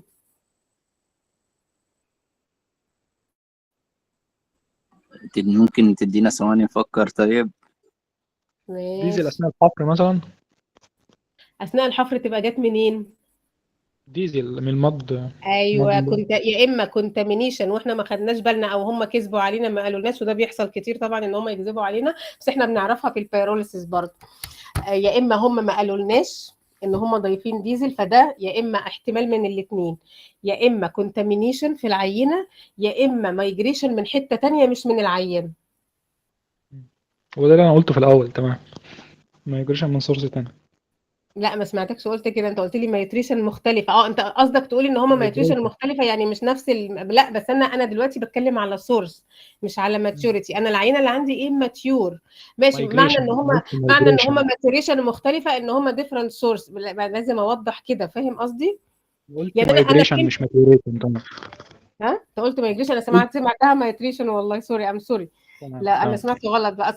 انت السماعه بتاعتك عجيبه، يعني مش سامعاك الكلام مش متفسر. تمام انا اسف، ممكن مشكله لا، عندي. كده تمام. سمعك كويس بقى، يبقى انت كنت موطي صوتك. تمام. لا، كويس. لو انت فعلا ده من الاول تمام. يبقى اوكي. بسم الله الرحمن الرحيم. يبقى كده كده في حد عنده اي مشاكل في التستين دول، التي او سي والبيروليسيس؟ طبعا احنا بنقولهم في فيري فيري سيمبل واي. في مشاكل كتير بتقابلنا وحاجات كتير، بس احنا مش عارضه ليها دلوقتي. احنا هنتكلم على بيزكس خالص. حد عنده اي حاجه مش فاهمها في الحبه اللي فاتوا دول؟ تمام. احنا بقى في ستراتوكيم عندنا حاجه اسمها جيو كيم لوج بالشكل اللي انتوا شايفينه ده. بنعمل ايه بقى في الجيو كيم لوج ده؟ بدل بقى ما اقعد اجيب التيبل بتاع التي او سي واحط قدامه الرقم. طبعا انا مثلا البير ممكن احلل فيه 100 عينه، ممكن احلل فيه 50 عينه، ممكن احلل فيه 200 عينه، ممكن احلل فيه 300 عينه في البير الواحد. مش هقدر اجيب ان انا اجيب تيبل مثلا فيه ارقام بالكميات الرهيبه دي واقعد ادور على ده على ده على ده على ده واربطهم ببعض، بيبقى صعب شويه. فعملنا حاجه اسمها جيو كيم لوج. الجيو كيم لوج ده ايه؟ بلم فيه بقى كل الداتا اللي احنا ايه قلناها دلوقتي. خلاص، انا بطلع الليسولوجي. وحضرتك ده معمول بالبترن؟ لا، ده معمول عندنا ببروجرام ماكرو كده باكسل بنرسمه، وبعدين دلوقتي عملناه بروجرام، يعني بروجرام بنبيعه يعني. لكن هو لا، بالاكسل عادي. البروجرام الجديد بقى ما اعرفش بصراحه عاملينه بايه، عشان ما بقاش يعني في الاساس كان ماكرو اكسل. حولوا له بروجرام بايه ما اعرفش بصراحه. يعني حضرتك بتحطوا التمبلتس والمعادلات والحاجات، كل هم حاجة بيحطوها. فيه؟ لا، هم حاطينها في حاجه، احنا يا دوبك بندخل الارقام تطلع ونقول درو يرسم كده. هم عاملين الاي تي عامل حاجات، انا مش عارفه التفاصيل بصراحه. يعني الاي تي حاطط المعادلات وحاطط القيم وحاطط ياخد منين ويرسم ازاي ويحط فين، يعني انا ما بتدخلش فيها، انا بس بحط الداتا في مكان معين هم قايلين لي عليه وبدوس درو بيطلع لي كده. تمام. شكرا. المهم احنا عندنا بقى ايه، في فايل للبيروليسيس، في فايل للتي او سي، في فايل للليسولوجي بتاع العينات اللي جايه لي. انا الليسولوجي ده عندي حاجتين، يا اما بجيبه من على الميكروسكوب وده ما بيحصلش في معظم الاوقات، هما بيبقى باعتين لي مادلوج، انا بطلع الانترفالز اللي انا بحللها، الليسولوجي اللي هم حاطينه في المادلوج بدخله في انذر شيت. تمام. بيحصل كومباينيشن عندنا بالبروجرام للثلاث شيتات دول، فبيرسم بقى، بيرسم ايه، بيرسم العينه بدبسها، بقيمه التي او سي بتاعتها، بقيمه الاس 1 بتاعتها، بقيمه الاس 2 بتاعتها، بقيمه التي ماكس بتاعتها، بالليسولوجي بتاعها زي ما انتم شايفين كده. هتلاقي الهيدرز فوق اللي مكتوبه دي، انا ممكن اكبر ده اعملها بس تشوفوها. هتلاقي الهيدرز اللي مكتوبه فوق دي، اول حاجه الدبس، تاني حاجه الفري هيدروكارب، لا تاني حاجه الهيدروجين اندكس، تالت حاجه تي او سي، بعد كده الفورميشن، الفورميشن اللي انا قايسه فيها ابو رواش اف، خريطه مش عارف ابولونيا، على حسب السامبل دي في انهي فورميشن. تمام. الليسولوجي بتاعها، بعد كده البيروليسيس بتاعها، قيمه الاس 2. لو واخدين بالنا هنلاقي حاجات عاليه جدا وحاجات قليله خالص في الاس 2. فانا طبعا يعني ده بير واحد مثلا، لو خدنا بالنا هنلاقي بص الحته اللي هي الكثيفه قوي اللي في النص دي بوتنشال عالي جدا، تيجي بعدها مفيش اصلا بوتنشال، مفيش. في تي او سي عاليه بس مفيش بوتنشال. خدتوا بالكم ازاي؟ يعني ممكن كده ويبقى كده، يجي تحتها باقي فورميشن تانية عليت تاني برضه. يبقى انا البير ده عندي فيه تو سورس، ده اللي في النص طبعا انا مش شايفه الفورميشن عشان اقولها، التو فورميشن دولت سورس، واللي تحت خالص برضو دي سورس. انا بقى لو عندي التيبل وهقعد اجمع كل الارقام وي مش هوصل بالسهوله دي، وممكن يسقط مني حاجه وممكن يقع مني حاجه، مش هتبقى الاكيوريسي عاليه قوي. تمام. هو بقى زي ما احنا قلنا كده، راسم الهيدروجين اندكس، الكربون الاكسجين اندكس، حاطط التي او سي، حاطط البيروليسيس، دي مجرد بس سمرايزنج للداتا اللي طالعه. في ناس بتحلل وما بتطلبش انتربريتيشن، فما بنديهاش الجيوكيم لوج ده لانه بفلوس، بنديها بس التيبل. في ناس شركات تانية عندها برامج تانية بتشتغل بيها، مثلا اللي هم بقى انترستد في الجيوكيمستري، يعني عندهم برامجهم، عندهم الطرق اللي بيشتغلوا بيها الكلام ده. لو احنا بصينا على اول كولم اللي مرسوم بالاحمر ده، هنلاقي فيه كذا 3 اسهم، صح؟ شوف بقى السهم الاولاني لو بصينا عليه هنلاقي الهيدروجين اندكس معدي ال 300. بص طالعه للاخر ازاي. فده معناه ان الكيروزين في الحته دي اويل برون، اما يبقى ماتيور هيطلع لي ايه؟ هيطلع لي اويل. لو احنا بصينا بقى في العمود 1 2 3 4 5، العمود السادس اللي فيه نقط اللي هو دوت حمراء دي، ده التي ماكس والار او. الار او هنقولها بعد شويه. لو احنا بصينا على الجزء اللي هو اويل برون ده ومشينا مع اللاين كده، هنلاقيه اماتيور. immature يعني التي ماكس اقل من 300 من 430. فده معناه ايه الكلام ده؟ معناه ان العينه دي او الزون ده لما يبقى ماتيور هيطلع لي اويل. تمام. هننزل على اللي تحته. اللي تحته هنلاقي ايه؟ هنلاقي اول كولم، بص الشروط الحمراء دي كلها ما عدتش ال 200، سوري ما عدتش ال 300. فده معناه ان انا ايه؟ في الزون ده جاز برون، كل الزون الكثيف ده جاز. تمام. هاجي بقى ابص قدام كده شويه على الدوتس دي، هلاقي ان هو بدا يبقى ايه؟ يبقى مارجنالي ماتيور، ماتيوريتي بتاعته اعلى من اللي فوقيه. يعني بدا يطلع، بدا يحصل له اكسبانشن ودخل في الماتيوريتي. اول حاجه في الماتيوريتي لسه ايرلي ماتيور. تمام. هنزل بقى على الزون اللي تحت خالص، هلاقيه ما بين ال 200 وال 300. ده بقى ايه؟ ده انا بتكلم على الهيدروجين اندكس. الكولم ده بيبين لي الهيدروجين اندكس اللي هو قلنا ايه؟ اس 2 على تي او سي. هبص بقى في الزون اللي تحت ده هلاقيه ايه؟ هلاقيه ما عداش ال 300، فده معناه انه هيطلع لي ميكس سورس روك اويل وجاز مع بعض. تمام.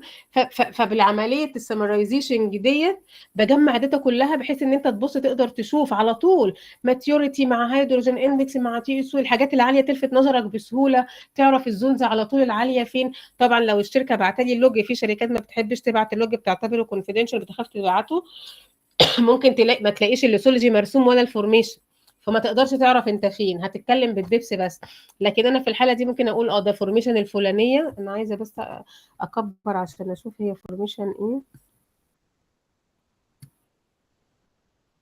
ايه. شايلينها عشان الايه، كاتبينها ديمو علشان السكيورتي. تمام خلاص. ممكن تبقى مثلا ايه، نقول ايه، بحريه، ابو رواش ايه يعني ممكن. المهم فبسهوله جدا اللي هيبص على الداتا هيقدر يلقط على طول الزونز البوتنشال والزونز اللي فيها سورس روك عالي ويقدر على طول يعرف الدنيا ماشيه ازاي بدل ما يتوه في الايه، في التيبلز. تمام. طيب في حاجه بقى تانية. احنا قلنا دلوقتي احنا ايه، قدرنا من الاكسجين اندكس والهيدروجين اندكس نعرف نوع الكيروجين، بس دي حاجه بقى ايه، حسابيه، انا مش باصه عليها بنفسي حقيقي يعني. في حاجه بقى اسمها كيروجين مايكروسكوبي. تمام. وار او. خلاص. الكيروجين زي ما قلنا 4 انواع، تايب 1 وده اعلى حاجه فيهم، وتايب 2 وتايب 3 وتايب 4. ده بقى بيعتمد تصنيفهم على ايه، على نوع الاورجانيك ماترز اللي هو حويها، اللي هو يعني متكونه معاه. خرجت تاني انا ولا ايه، انتوا معايا ولا ايه؟ لا تمام تمام يا دكتور. اصل لما بيجي لي حاجه على الواتساب اقول اكيد اروى بعتلي ان في مشكله. طيب خلاص. انا هحط لكم صوره بسيطه كده، هعمل لها برزنتيشن عشان تشوفوها. الصوره دي بمنتهى البساطه، بمنتهى البساطه لما انواع الكيروجين. انا عندي حاجه اسمها ليبتينايتس، وحاجه اسمها فيترونايتس، وحاجه اسمها انرتينايتس، وحاجه اسمها ايش. خلاص. طبعا احنا عارفين البلانتس متكونه ازاي، جزء كيوتيك، جزء وودي، وجزء واكسي، وجزء مش عارف في تيشوز، وجزء مش عارف ايه. كل جزء من البلانتس بيديني حاجه مختلفه. تمام. الجزء اللي هو الهارد، اللي هو الوودي ماتيريالز، اللي هو الروتس بقى والبارك والوود والحاجات دي، بيديني حاجه اسمها فيترينايت، معظمها سمرة قوي وشبه الفحم، شبه الفحم كتير. يعني هو لما الفيترينايت دي لما بتتحرق قوي قوي بتبقى انرتينايتس، اللي هو فحم خلاص مفيش منها رجع يعني. الحاجات السوليد بقى فيترينايت وانرتينايت دول اقل حاجه في الكيروجين، اللي هم 3 و4 ما بيدوش يعني. انرتينايت ما بيديش خالص، الفيترينايت لو معاه شويه حاجات صغيره ممكن يدي جاز. خلاص. اعلى حاجه بقى عندنا الليبتينايتس، الحاجات بقى اللي هي فيها الكيوتيكلز، اوراق الشجر والفروع، والحاجات اللي فيها السبورز، الحاجات الواكسي. هي بقى الحاجات دي اللي ايه، السبورز والريزنز، الحاجات الريزنز اللي بتبقى في الروتس وفي في الروتس والليفز، اللي هي الكيوتيكلز بتاعت الليفز والكلام ده. كل الحاجات بقى الواكسي والكلام ده، الحاجات دي كلها بتبقى غنية جدا بالبروتينز والكلام ده، هي اللي بتدي اويلز. تمام. بقيت بقى الروك ممكن يبقى ايه، مينرال وسيدمنتس وحاجات تانية انا ماليش علاقه بيها، لكن انا بتكلم عن الاورجانيك ماترز اللي موجوده جوه الروك. يعني زي ما انتم شايفين الصوره معبره جدا، لو هو حط عدسه على حته كده وكبرها ممكن يلاقي فيها بقى وودي ماتيريالز، وروتس ومش عارف وباركس وكيوتيكلز وليفز وسبورز وريزنز. كل الحاجات دي هيلاقيها. كل جروب منها يعني كل مجموعه منها عامله جروب. خلاص. اقل حاجه فيهم الانرتينايت، بعديه الفيترينايت، بعديه الليبيدز. كل ما الليبيدز عليت كل ما الايه، ما فرصه ان انا يبقى عندي اويلز اكبر. تمام. هنا مثلا ملخص انواع الايه، الكيروجين. عندنا تايب 1 الجي وده بيبقى الهيدروجين اندكس بتاعه عالي جدا وبيديني اويل برون. التايب 2 بلانكتونيك دي الحاجات اللي هي الكائنات الاوليه اللي بتبقى عايمه في الميه، دي بتبقى البروتينز بتاعتها عاليه جدا، بس لازم يحصل لها اكيوميليشن بكميات كبيره جدا وبريزيرف بعيد عن الاكسجين عشان تبقى محميه واقدر اخد منها اللي انا عايزاه. ده بيديني النوع ده من الكيروزين بيديني اويل وجاز طبعا لما بيبقى ماتيور.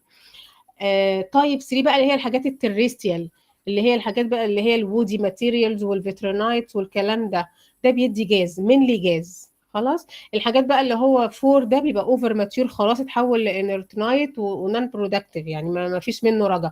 ده بقى بيحصل على ايه؟ على نسبه الهيدروجين اللي موجوده. ما هو الكول ليه ما بيتحولش ولا بيدي؟ لان ما فيهوش هيدروجين.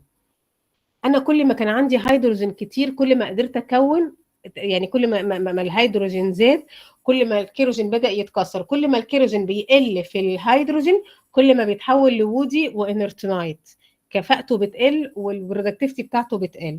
مع ايه؟ مع ان الهيدروجين بيحصل له ديكريز. تمام.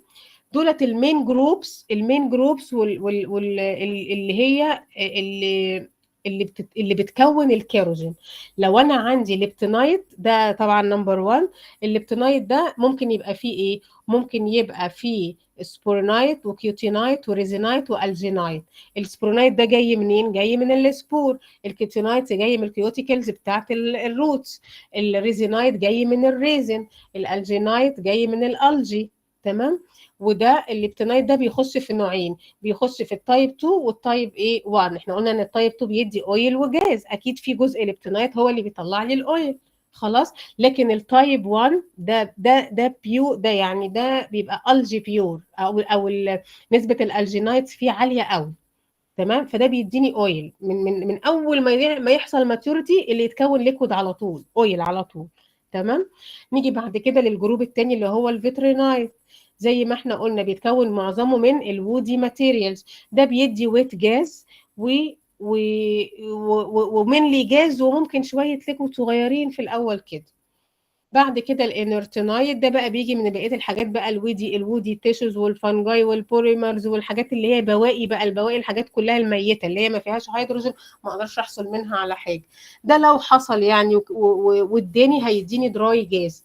دراي جاز يعني ميثين بس. ويت جاز يعني ميثين ايثين بروبين يعني عندي هاير جازز. لكن لما يبقى ميثين بس بسميه دراي جاز. تمام. طبعا الكيروجين بقى زي ما احنا قلنا دي قصه ثانيه.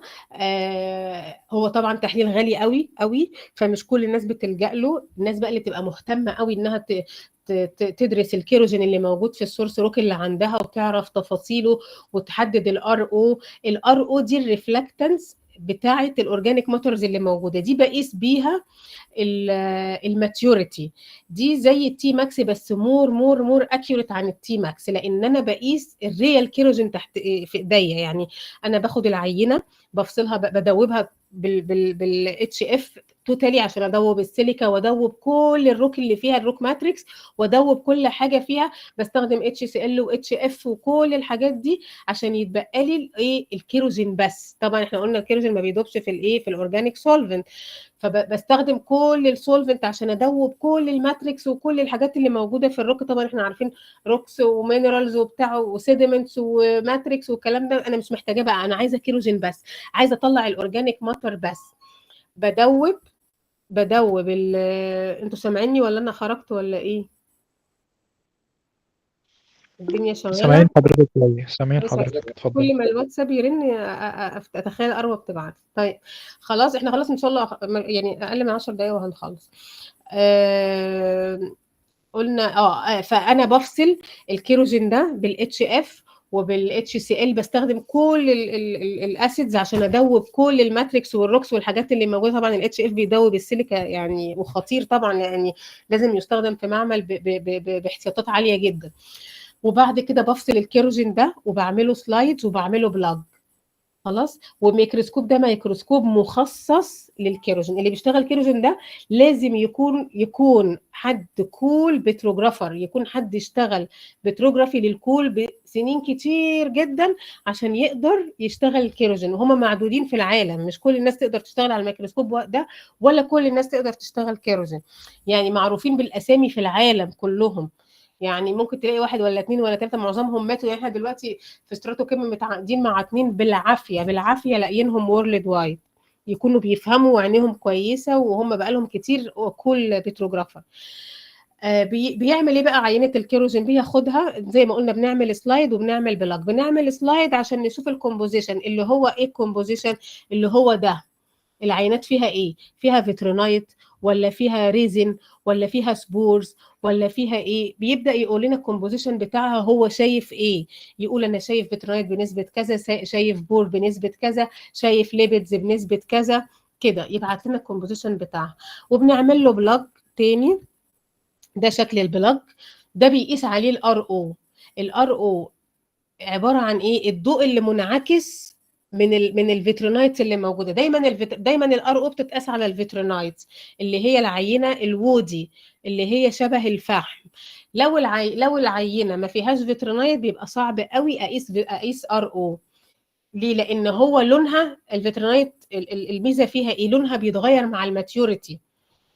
كل ما الماتيوريتي عليت، كل ما الريفراكتنز يعني كل ما تحول لجرافايت اكتر لونه بيتغير مع الماتيوريتي. فالضوء اللي بينعكس منه بيتناسب مع الماتيوريتي بتاعته، فبقدر اعرف الماتيوريتي بالظبط. مش زي الار او، مش زي التي ماكس. بقى التي ماكس اللي في البيروليسيس بحسبها منها بس رفلي، لكن دي بتديني رقم حقيقي. تقول لي مثلا انت ماتيوريتي بتاعتك 0.6 0.6 0.9 0.1 0.106 مثلا، بيقول لي رقم حقيقي.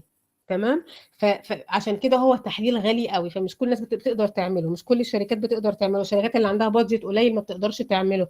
في شركه مثلا ممكن تعمل عينه واحده بس. الفيترينايت، العينه كل ما كان فيها فيترينايت كل ما كانت قياسه الار او مور اكيوريت واسهل.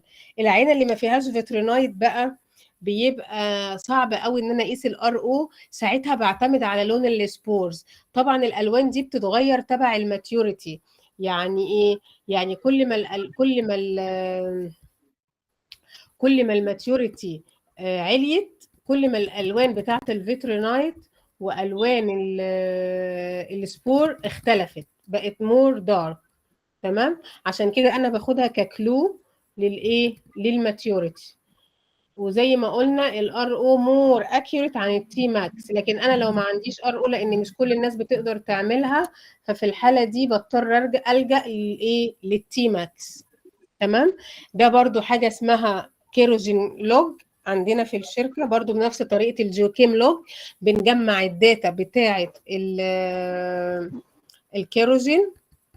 انا نسيت احط سلايد توريكم بس الداتا بتيجي ازاي. بصوا، هي الداتا بتيجي بشكل ايه؟ تيبل كده، في رقم العينه، دبس العينه يعني، وكاتب فيها الجروبس دي اللي احنا شفناها. كاتب فيها الجروبس دي اللي هي سبيرونايت، كيوتونايت، ريزينايت، الجينايت كده. كاتب فيها الحاجات دي، وكاتب كل عينه فيها كام برسنت من السبيرونايت، كام برسنت من الكذا. في ده ستايل. في ستايل تاني بيكتب الليبتينايت على بعضها، الفيترينايت على بعضها، يعني على حسب اللي بيشتغل. تمام. فالشيت بيجي كده اكسل، بيجي فيه الصوره دي اللي انتوا شايفينها دي، بيبقى مصور الكومبوزيشن، السلايد اللي قدامه، وحاطط الهيستوجرام دي عدد القرايات اللي بياخدها عشان يطلع افريج للار او. بياخد كذا قرايه بطريقه معينه. او لا، انا حاطاه اهو، بس انا عشان مش عامله سكرين مش شايفه. ثانيه واحده. كده بيجي شكله كده. تمام. دي عينه مثلا الدبس بتاعها من كذا لكذا، فيها كذا الجي برسنت كذا، ليبتينايت كذا، فيترينايت كذا كذا كذا كذا، وايه والسبورز كذا، والجاز برون بيرسنت كذا، والاويل برون بيرسنت كذا. بيديني معلومات كتير جدا. تمام. طبعا العينه دي ما فيهاش، هو حاطط هنا صوره السبور علشان اشوف اللون بتاعها يعني. تمام. وبيديني بقى قيمه الار او. مثلا العينه هنا ار او مثلا 0.6 0.8 0.1. بيقول لي بالظبط هي ايه، هي الماتيوريتي بتاعتها قد ايه. تمام. احنا بقى بنجمع كل الداتا اللي بتجي لنا، برضو بيجي لنا اكتر، يعني ممكن مثلا يعملوا في البير الواحد لو شركه بقى يعني عندها بادجت كويسه ممكن تعمل 5 عينات 4 عينات كده، نرسمهم بالشكل ده زي ما انتم شايفين كده. كل لون من ده ليه معنى. مثلا الجراي ده انرتنايت، الازرق فيترينايت، الليبيدز مثلا الاخضر، الالجينايت مثلا كده. كل لون من ده بيمثل كومبوزيشن من الكومبوزيشنز بتاعه الكيروزين. تمام. على الناحيه اللي قدامه دي برسم قيم الار او سي، مثلا عمل 10 عينات، عمل 5 عينات، فادني مثلا ان العينه اللي عند 6000 مثلا 0.6 ار او. اللي تحتها المفروض اللوجيك بيقول ان الار او بتزيد مع الدبس، لان انا كل ما بنزل كل ما الكولم بتاع السيدمنت بيزيد، كل ما البريشر بيزيد والتمبريتشر بتزيد. تمام. فده معناه ان انا اللوجيك ان الخط يمشي معايا increasing depth وايز، كل ما انزل لتحت الايه الار او تزيد. برضو بعمل سمرايزنج للداتا بالشكل ده في الكيروجين لوج ده عشان اسهل على الايه على المستخدم ان هو يقدر يقرا بسهوله والداتا تبقى واضحه قدامه بسهوله. يبقى احنا كده عملنا للروك اللي جالنا اكتر من تحليل، اللي هم ايه بقى؟ اللي هم تي او سي وبايروليسيس، وعملنا الكيروجين. لو احنا عايزين بقى نعرف مور ديتيلز عن الكومبوزيشن بتاع الكيروجين، عايزين نعرف اكيوريت ار او، عايزين نعرف كل الحاجات اللي متعلقه بالكواليتي بتاعت. طبعا انا برضو بعرف الكواليتي بتاعت الكيروجين اذا كان اويل برون ولا جاز برون، برضو لما بشوف الكومبوزيشن بتاعه بقدر ااكد الكلام ده. لو هو سبور والجي والكلام ده وهو مديني في البيروليسيس اويل برون يبقى الكلام مظبوط 100% كله ماشي. المفروض ان الداتا كلها تمشي مع بعضها. طبعا ده ما بيحصلش في الطبيعه قوي، يعني في حاجات ممكن تطلع لك فيها مشكله ما تبقيش عارفه، ما تبقاش عارف المفروض انه ده يبقى ماشي مع ده، ليه مش ماشيين مع بعض. لازم تلاقي لها تفسير علمي، لازم. يعني يا اما تفسير بقى structure يا اما تفسير maturity. لما لقيتش تفسير علمي خالص يبقى مشكله في العينات، اخذ العينات دبسات غلط، في حاجه متضافه ومش قايلين. لكن في الاخر لازم كجيوكيمستري كله يمشي مع بعضه، والجيوكيمستري تمشي مع الحاجات الثانيه اللي هم شايفينها في الفيلد، لان في حاجات انا مش شايفاها، انا بشتغل على اللي قدامي. في بقى حاجات عندهم في الفيلد هم بيقدروا يحكموا منها، يربطوها باللي انا اقوله لهم، يقولوا لي لا مثلا الكلام ده صح، لا الكلام ده مش مظبوط لان انا عندي كذا، يعكس اللي انت بتقوليه. فطبعا بنتناقش مع بعض بقى لما بنخلص ريبورت ونوصل لحاجه. في حاجات بتمشي سموز ما فيش اي مشاكل وكله ماشي مع بعضه، وفي حاجات طبعا بيطلع فيها مشاكل يعني. فدي الحاجات المعلومات اللي انا بقى باخدها من السورس رو، وطبعا بوافقها مع حاجات تانية كتير. ولو عندي بقى اويل وجاز من نفس البير برضو بحصل على معلومات تانية بشكل تاني وبطريقة تانية من الاويل والجاز، والمفروض ان هم يبقوا متوافقين مع السورس. لما باجي بقى مثلا حد باعت لي اويل وجاز وساعات ووتر وساعات سورس، وباجي اكتب بقى ريبورت في الاخر لكله، لازم يبقى كله ماشي مع بعضه ومتربط مع بعض. تمام. اتمنى ان انا اكون قدرت اوصل لكم حاجه، او طبعا انا مش عارفه كلكم واخدين كيمستري ولا لا، واخدين الكورس ده ولا لا، بس اتمنى اكون قدرت اوصل حاجه او تطلعوا حتى بمعلومه او معلومتين من الساعتين دول يعني.